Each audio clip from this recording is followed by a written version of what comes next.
Assalamualaikum warahmatullahi wabarakatuh. Shalom, Om Swastiastu, Namo Buddhaya, salam kebajikan dan salam sejahtera bagi kita semua. Perkenalkan, kami dari kelompok 1.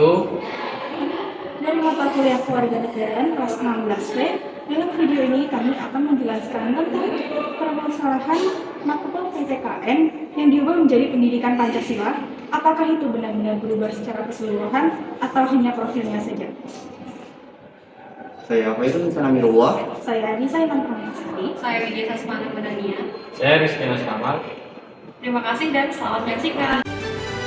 Pelajaran ini sudah mengalami 9 kali pergantian nama, yaitu Kewarganegaraan pada tahun 1956, Civics pada tahun 1959, Kewarganegaraan pada tahun 1962, Pendidikan Kewarganegaraan pada tahun 1968, Pendidikan Moral Pancasila atau PMP pada tahun 1975, Pendidikan Pancasila dan Kewarganegaraan pada tahun 1994, Pendidikan Kewarganegaraan pada tahun 2003, Pendidikan Pancasila dan Kewarganegaraan pada KTSP 2006 dan Kurikulum 2013. Dan yang terbaru adalah Pendidikan Pancasila pada Kurikulum Merdeka 2022. Tujuan sebenarnya dari perubahan nomenklatur ini adalah memperbaiki peraturan-peraturan sebelumnya. Peraturan baru ini mencantumkan pendidikan Pancasila sebagai muatan kurikulum, bahkan dituangkan dalam bentuk mata pelajaran wajib di jenjang pendidikan dasar dan menengah. Selain itu, kurikulum Merdeka ini memberi jalan tengah antara dua pandangan, yaitu pandangan untuk menggabungkan pendidikan Pancasila dan pendidikan kewarganegaraan atau memisahkannya. Pendidikan kewarganegaraan tidak boleh dikesampingkan, karena kewarganegaraan memiliki tujuan yaitu untuk membentuk karakter siswa sebagai warga negara yang berlandaskan nilai-nilai Pancasila.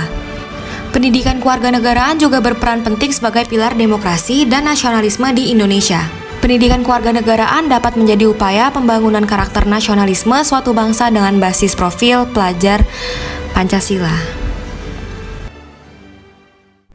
Sebagian responden sudah setuju terkait perubahan nama mata pelajaran PPKN asalkan tidak merubah esensinya. Dan kenyataannya, mata PPKN yang diubah menjadi pendidikan Pancasila ini sama saja. Responden sudah menganggap mata pelajaran pendidikan Pancasila ini sudah mencakup alias tidak perlu diubah lagi.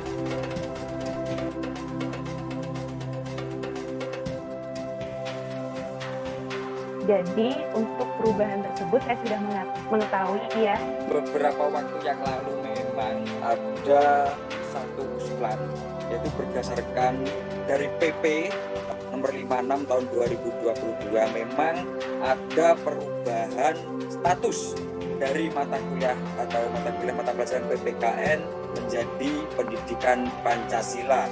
Itu juga tertuang di dalam peraturan pemerintah Mas nomor 4 tahun 2022, juga hasil dari amandemen atau perubahan peraturan pemerintah nomor 57 tahun 2021 tentang standar nasional.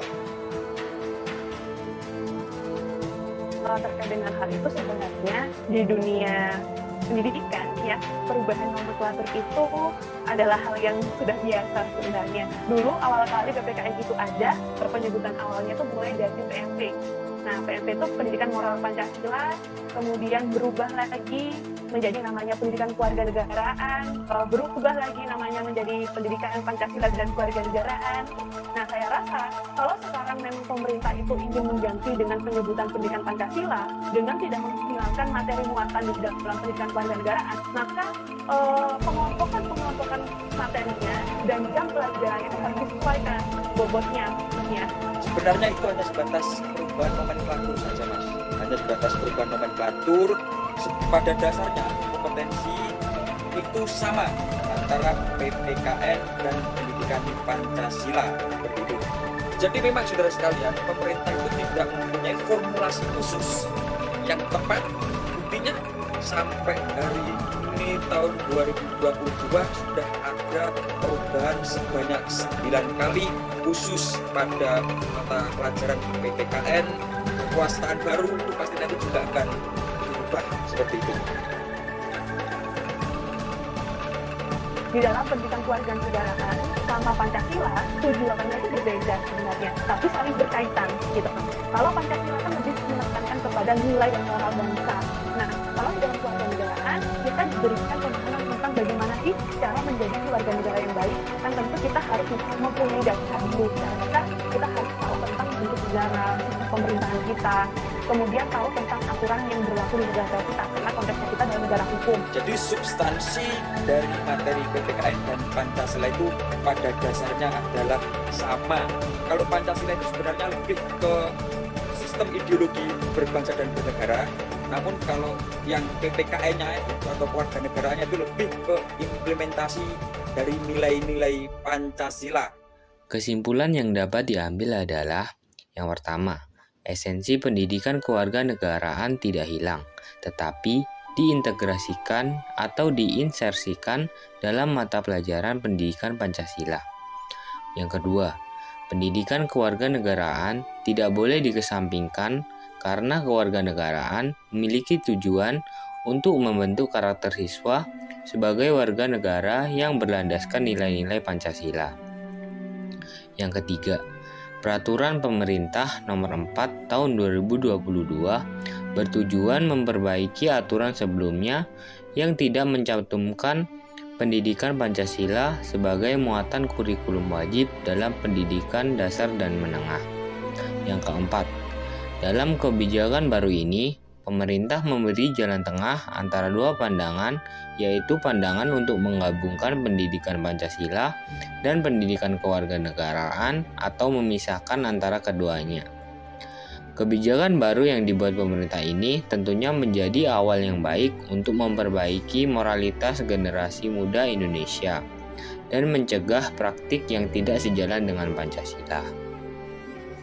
Maka dari itu, solusi dan sikap yang harus diambil adalah kita harus mampu mengaplikasikan pengetahuan yang diperoleh ke dalam kehidupan sehari-hari dan juga beradaptasi dengan perubahan kurikulum yang ada. Dari banyak hal yang telah kita simak bersama-sama, semoga apa yang kami sampaikan kiranya bisa bermanfaat bagi kita sekalian. Orang-orang yang berhenti belajar akan menjadi pemilik masa lalu. Orang-orang yang masih terus belajar akan menjadi pemilik masa depan. Kami dari kelompok 1, sekian dan terima kasih. Wassalamualaikum warahmatullahi wabarakatuh.